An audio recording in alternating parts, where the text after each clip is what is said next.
Magandang hapon mga idol. Ayan, dito tayo sa aking munting garden at i-update natin yung aking mga itinanim. Ito, mga pechay. Abang walang ulan, kaninang umaga nag-uulan. Kasi yung bagyong si Inday, nakaalis na kaya lang may habagat pa. Ito, mga 2 linggo na itong pechay na ito mula nung aking itinanim. Ayun o. Nako, minarder na naman ng uod itong isang pechay na to. Ito mga nauna kong tinanim ang mga yan. Ito pa, mga paso na lang ang aking pinagtataniman. Ito pa, tinira ng uod ito. Itong mga dahon ng pechay. At ito, mga nauna ito na aking tinanim. Ayan, yung aking mga okra, ayan, magbubunga na sila.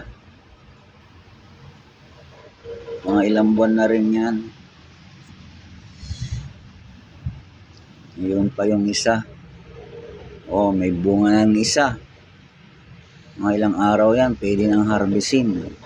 Na mga yan, oregano, malalago na kasi nag-uulan. Mga kamote, nung summer yan mamatay yan. Ito namang ipil, bubunutin ko na ito at lalaki pa yan pag hindi nabunot. Ito yung sinasabi kong parda. Ayan, yung bagong tanim na ginseng, 3 buwan yan. Tapos itong dalawa, taon na rin yan. Pwede nang harvestin siguro yan. Katapos ng pandemic ko tinanim yan So, taon na. Ayan yung sigarilyas. Sinaling ko sa malaki-laking paso. Yung paso na nababasag yung ginagawang lupa na paso. Ito, timba yung isa. Sinaling ko sa malaki-laki kasi maliit yung pinaglagyan na pinagtaniman ko dati. Ayan mga naninilaw na yung mga dahon kasi yung ugat hindi makalakbay kasi maliit yung kanilang pinagtaniman dati. Ayan may sili pa ako. Dito may sili rin ako dito. Ay, nasira tong isa, sayang yung isa pero ito buhay. Ayan, ito pa yung aking okrang natanim, 3 puno. At ito yung talinum at itong serpentina. Gamot din daw yan.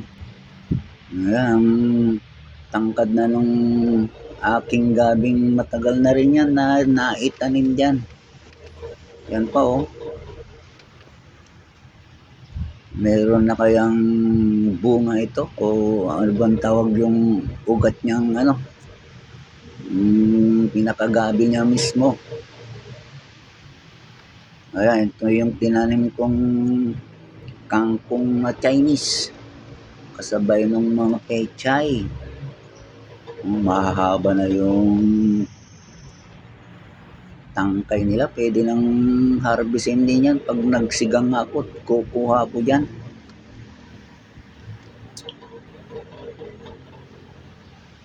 Ayan, meron na kaya itong ugat.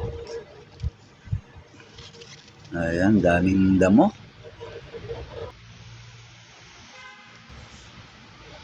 Ito, alugbate. Bakit ganito yung alugbate? Hindi malaki. Ayan yung dating mga okra. May mga bunga na pwede nang itanim yan. Siguro. Binhi na lang.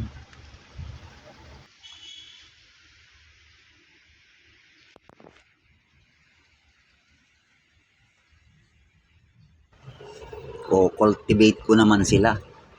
tusok-tusukin ko lang ng kutsilyo itong lupa para kapag diniligan o umulan, madaling bumaba yung tubig, madaling maabot yung kanilang ugat. Ganyan-ganyan lang.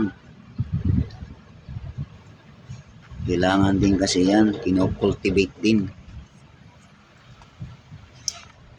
Ito, parang pangit yung dahon nito, oh. May mga batik-batik na puti.